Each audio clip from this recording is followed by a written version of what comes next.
je voulais plus le voir. Moi, là, il était dans ma chaise, là, puis j'étais tannée, moi, là, de le voir. Alors, il s'est en allé. Et nous autres, le lendemain, j'ai oublié ça, là, tu sais. Le lendemain, nous autres, on part pour la messe, comme d'habitude, là, tu sais, à l'église qu'on allait. Et puis, tout à coup, on arrive, nous autres, de la messe. On arrive aux barrières, 3 barrières avant d'entrer, là. C'est surveillé. Et là, je vois un gars, puis je dis, Vincent, c'est pas le gars d'hier, ça, qui est venu franchir notre condominium. Mais sais-tu, je pense que c'est lui. Il avait le chèque à la main. Puis il faisait branler le chèque de même. Alors, je baisse la vitre. Monsieur, qu'est-ce que vous voulez? J'ai accepté votre offre. Je vous laisse 10 jours pour tout laisser. Puis j'ai tout vu ce que vous avez dans votre condominium. Laissez tout. Puis j'ai dit, peux-tu m'apporter un oreiller? Vos valises, puis c'est tout. Vous apportez rien. Je sais ce que vous avez laissé là. Et c'était beau. C'était beau, c'était un petit paradis. C'est des biens de la terre, mais il faut bien s'attacher à quelque chose des fois. Hein? C'est pas péché. C'était on priait, ça ne nous empêchait pas de prier, le luxe qu'on avait. Et là, j'en revenais pas. J'ai dit, Vincent, où c'est qu'on va aller? Puis on se regardait tous les deux, là. Ben, il dit, on va s'en aller chez nous, hein? Ben, chez nous. Mais là, on était 17 jours dans notre char. 17 jours que j'avais connu des prêtres de l'Ontario, de partout, et qui m'invitaient. On a arrêté de les voir. Ils m'ont invité dans les églises. Écoute, c'est en anglais, cette affaire-là, là. Si vous aviez vu toutes les choses qui se sont passées, on n'en revient pas. En tout cas, je ne veux pas trop vous faire veiller tard, là. Ça va être l'onction d'huile. Et je pourrais vous en compter de même toute la nuit. Toutes les croisières, qu'il y a eu des miracles sur les croisières. J'ai ressuscité un mort. Pas de bon sens. Ben, c'est pas moi qui l'ai ressuscité, là, mais j'ai dit se lever. Lève-toi et marche. Au nom de Jésus, lève-toi et marche. Hey, es-tu folle, ta femme-là? Il était tout enflé, d'un bout à l'autre. Moi, j'étais sur une belle croisière. Et puis, sa femme, je faisais ma conférence dans la nuit, on n'avait pas de place dans le jour, il y avait d'autres prêcheurs aussi, là. Ça fait que là, moi, je faisais ça, il était 1h du matin, et puis il y avait une femme qui pleurait depuis 10 heures dans la porte de la petite salle que je parlais. Fait que Vincent est allé lui demander en anglais, « Qu'est-ce que c'est que vous avez, madame? » Elle a dit, « J'attends après votre femme, c'est mon dernier recours, parce que mon mari est empoisonné. Il est tout enflé, il va mourir. » Le docteur a dit qu'elle allait mourir. Et puis on vient d'embarquer sur le bateau. C'est effrayant, cette affaire-là. Fait que là, Vincent, il me dit ça, lui, là. Mais il était 1h15, 1h30, j'ai fini de faire mon onction d'huile. Et là, elle m'attendait. Là, on l'a suivi. Elle courait, ça pressait. Fait que moi, je savais pas que j'allais voir tout ça. Vous aviez vu, j'arrive dans la cabine. C'est les cabines qu'on appelle, là. Et je vois ce monsieur-là, il avait pas 75 ans, il était caché jusqu'ici, là, comme ça, il était à moitié mort, là. Bon. Fait que là, puis elle a pleuré tout le temps. Je n'étais pas capable de lui dire d'arrêter de pleurer, je parlais pas anglais. Et puis elle criait, mais oui, mais vous allez réveiller le bateau. Mais je ne pouvais pas dire de se taire. Puis Vincent, il était énervé, lui, de cette affaire-là, là. Il me regardait faire. Alors j'arrive contre le monsieur. Tout ça. Puis là, je l'ai décaché un peu comme ça. Je fais voir en français, « Monsieur, est-ce que vous avez confiance à la bonne Sainte-Anne? » Je lui prends les 2 mains. J'ai dit, « Get up. » Parce que c'est seulement que ce mot-là que je savais. Parce que je recevais des gens, puis mon interprète disait, « Get up. » J'ai dit, « Ça doit être ça. » Fait que là, elle s'est assise. Elle s'est assise comme ça. Et là, moi, et lui, le monsieur, il me regardait les grands yeux. Ben, il a dit, « Yes. » Quand t'es mal pris, tu dis, « Yes. » là, hein? Il ne savait pas trop comment dire. Là, j'ai pris ses jambes, enflées, ça dépeint, les jambes. Mais j'ai dit, qu'est-ce que vous avez là? Et là, tout à coup, j'ai pris ses jambes, ses pieds, puis ses bas, les lits, hein, dans ces cabines-là, et je mets ça à terre, comme ça. Et tout à coup, en mettant ses pieds à terre, je vois... C'est quelque chose, hein? C'est un infirmier. Il soigne les malades aussi à part de ça. Et puis, il s'est aperçu que... Laisse-toi dire des belles qualités aussi. C'est un garçon extraordinaire. Il est dans le Seigneur. Puis je vous assure que moi, je prie pour lui tous les jours pour qu'il reste en santé, pour m'aider jusqu'au temps que je meure. Puis c'est lui qui va s'occuper de mes affaires après. Il va tout serrer ça, tout mon stock de Sainte-Anne, il va serrer ça dans sa maison. En tout cas, elle m'a tout arrangé ça. Bon. Alors imaginez. Ouais, les pieds, les pieds. Puis ça faisait, comme un tournevis là, qui tourne là, même, là, un vire-braquant là, pour faire un trou dans le bois. Là, hein. Ça faisait ça comme ça. Puis moi, j'étais à genoux, là, puis je regardais ça. La femme, elle me regardait, elle dit, comment ça se fait qu'elle regarde la terre de même? Mais j'étais après prier, mais elle ne comprenait rien. J'ai dit, bonne Sainte-Anne, si c'était ton Saint Joachim, ton mari, ton Joachim, qui souffrait comme ça, là, hein, tu serais inquiète, hein? Mais je pense que tu crierais au bon Dieu, hein, de venir le guérir, hein? Mais c'était pas au moment-là, là, sa femme, là, elle a peur que son mari meure dans le bateau. C'est un Américain qui restait aux États-Unis. Mais j'ai dit, est-ce que tu pourrais faire quelque chose pour la consoler? On a encore plusieurs jours, on avait encore 15 jours de... Oui, c'était la 3e journée. Imaginez on était là pour 21 jours. 10 jours, oui, 10 jours. Et là, c'était... Après ma conversation, les trous sont arrêtés, là. Alors, je me suis levée. Puis, elle regardait ce que j'allais faire. Moi, je l'avais assis sur le lit, là. Les pattes à terre, là. Je me rappellerai jamais que j'oublierais ça. Il y avait un beau pyjama vert, un beau vert, Père Espérance. Et là, à un moment donné, je le regarde dans les yeux. Moi, là, comme ça de même, j'ai dit, monsieur, yes, ma'am. Ouais. Ben là, oui, parle en français. Avez-vous confiance à la bonne Sainte-Anne? Yes. Ben, j'ai dit, au nom de Jésus, levez-vous, puis marchez. Get up, puis marche. Marche, je savais pas comment dire ça, marche. Hein? Mais j'ai dit, au nom de Jésus, je savais pas comment dire ça en anglais. Levez-vous, get up, puis marchez.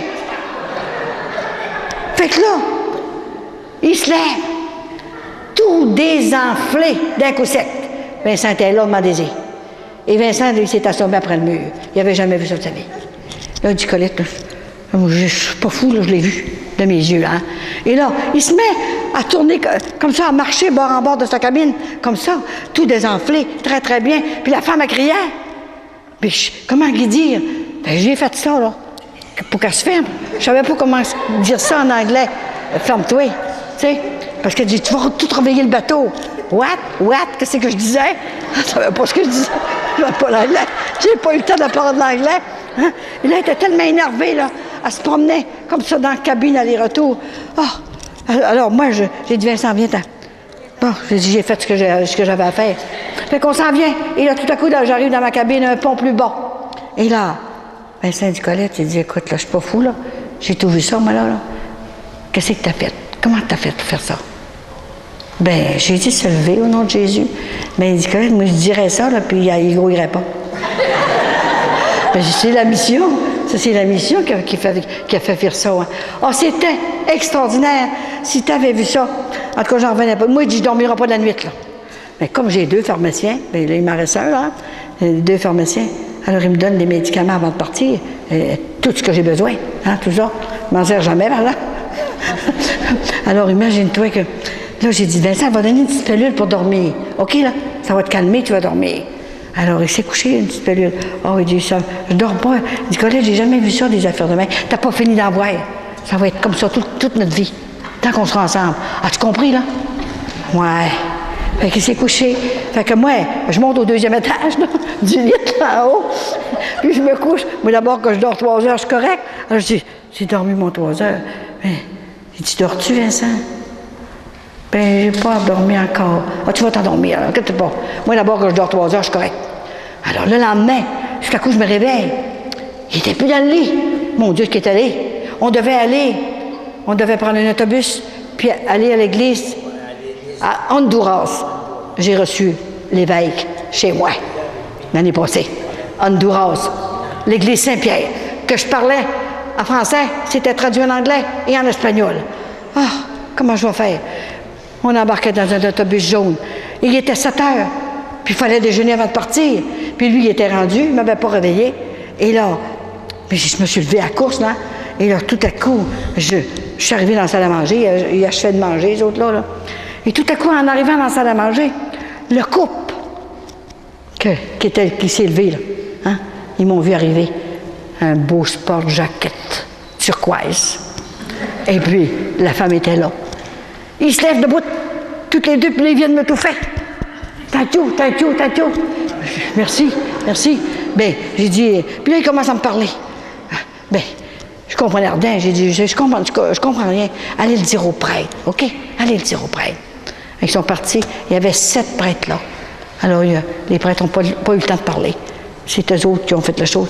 Et puis là, ils sont venus me chercher à ma table, le prochain repas. Maintenant, vous mangez avec les prêtres. Il y avait eu le voyage, il s'était aperçu que c'était vrai. Hein? En tout cas, je vous dis, là, je vous en ai dit 5%. Et là, j'ai pas le temps de vous lire cette lettre-là, mais un autre jour, je la lirai. C'est un prêtre que j'ai envoyé, un jeune homme, envoyé faire un prêtre, il avait 42 ans, André Couture. Il est prêtre maintenant, là, à Saint-Jérôme, dans le nord de Montréal. Et il était ingénieur. C'est extraordinaire. Il m'a écrit, parce que Michel, il le connaissait. Il avait déjà fait de la théologie avec lui. Et puis, il a dit, mais là, écris à Colette, elle va te dire quoi faire. Je ne sais pas. Il était ingénieur. Puis il avait fait 2 ans de théologie. Et là, il se sentait appelé encore. Et je vais t'y répondre, Et toute une affaire. Hein. Écris à Colette, puis elle va te dire quoi faire. Ah oui, mets-moi ça sur le dos. Et là, il m'a écrit de belles lettres. C'était extraordinaire. Alors, j'ai réfléchi, parce que je ne voulais pas le forcer à faire un prêtre. Il fallait que Saint-Anne me dise, marque ça, dis-lui ça. Alors, c'est Saint-Anne qui m'a fait écrire la lettre, la réponse de ce qu'il doit faire. Alors, après qu'il a lu la réponse, c'est extraordinaire. Il a tout vendu ses biens et il est parti faire un prêtre. Ça fait 7 ans qu'il est prêtre. Puis il me téléphone l'été des fois, là, puis il dit, si je vais à Saint-Anne, je vais arrêter de vous voir. C'est grâce à vous si je suis heureux comme ça. Je suis tellement heureux d'être prêtre. J'ai tout laissé. Parce qu'il trouvait ça dur de pas se marier, de ne pas avoir d'enfants. Puis elle lui a dit, Saint-Anne, tu auras tous les enfants que Dieu t'enverra pour les convertir. Alors, si tu voyais la lettre qu'elle m'a fait écrire, on n'a pas le temps, là, parce qu'il faut que je fasse l'onction d'huile. Alors, vous reviendrez une autre fois. Il y aura toujours des choses de même. Alors, on va faire une petite prière. Et l'onction d'huile, c'est sérieux. L'onction d'huile, là, c'est l'huile qui vient du ciel. Et elle ne se vide jamais, vous allez voir. Et je vais faire une petite croix. Elle m'a dit, je désire, grand-maman ne commande pas. Elle ne m'a jamais commandé. Elle a toujours désiré.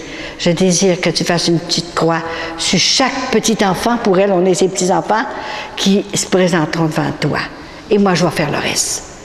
Tu sais, il faut avoir confiance. Il faut se déranger. Elle est venue pour tout. Marie ne pouvait pas faire cette mission-là par un enfant. Il fallait que ce soit une grand-mère qui fasse ça. C'est parce qu'elle parlait de toutes sortes de choses. Hein? On parle de sexualité, de tout ce que c'est. Je donne des cours de ça même. Hein?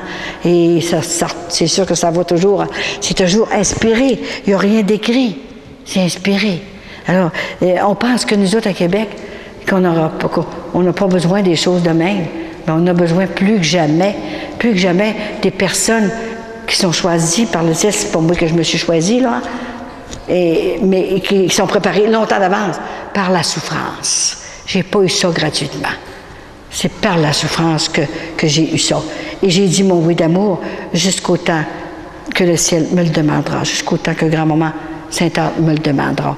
Alors maintenant, c'est sûr que c'est facile pour moi là, de vivre, même à 80 ans, quand vous n'avez pas une douleur à nulle part, pas mal.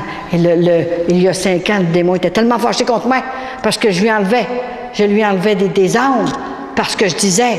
Il y avait tellement de conversions que le démon m'a donné une poussée dans mon corridor, il m'a cassé les 2 poignets. Regardez les bosses qui sont sortis, là, parce que ça n'a pas été assez réparé vite. Alors, les os sont sortis. Toutes les os, les mains me tenaient seulement par les veines et la peau.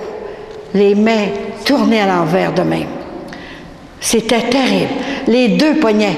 Et quand je suis arrivée à l'hôpital, celui qui était au bureau, là, il dit, Madame, qu'est-ce que vous avez? J'ai dit, j'ai les 2 poignets cassés. Pas les 2? Oui, madame, monsieur, les 2. Mais c'est pas de bon sens, les 2. Alors Vincent m'a lavé pendant 40 jours, comme un bébé, parce que j'avais les bras dans le plâtre. Et j'ai pris 2 doigts pour écrire mes lettres.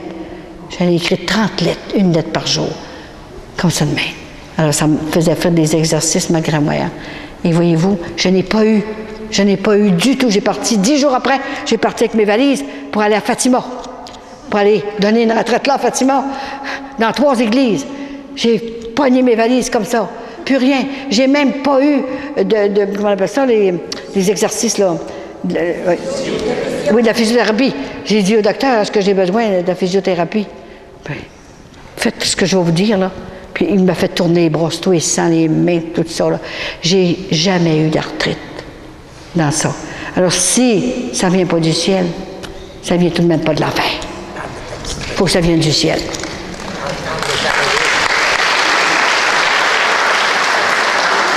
Ah oui, la petite relique. Et ce soir, je vais vous faire votre onction d'huile. Je vais serrer mes affaires, là. Pendant ce temps-là, vous allez entrer dans votre intérieur et demander les grâces que vous avez besoin pour accomplir les actes que vous avez à accomplir. C'est ça qui est important, là. Pendant ce temps-là, je vais me préparer et vous allez venir comme à la communion, là. Je vais vous faire une onction d'huile et je vais vous donner 5 reliques. Parce que je ne peux pas donner la vraie, là. C'est des reliques de Sainte-Anne. On a fait faire des petites photos. C'est Claude qui a encore fait ça, là. Ils sont ici, là-dedans, là, dans le bas. Tiens. Non, ici, de ce côté-là. La Rome. Et je pense qu'un jour, il sera pape. Ce sera lui qui sera nommé pape. Je vous garantis. OK? Je ne peux pas tout vous dire, mais vous allez voir. Alors, je vous remercie d'être venus et n'oubliez pas que je vais prier pour vous autres, tous les jours. Pensez-y, là, qu'il y a une grand-mère, une vieille grand-mère à Québec, Charlebourg, là, qui prie pour vous autres tous les jours. Et oubliez-moi pas aussi, en le 25 août, un Ave Maria, hein, pour que je continue la mission tant que le ciel voudra et que je sois digne de le faire. C'est important, dans la vérité de la parole de Dieu. OK? Je vous aime beaucoup. Merci.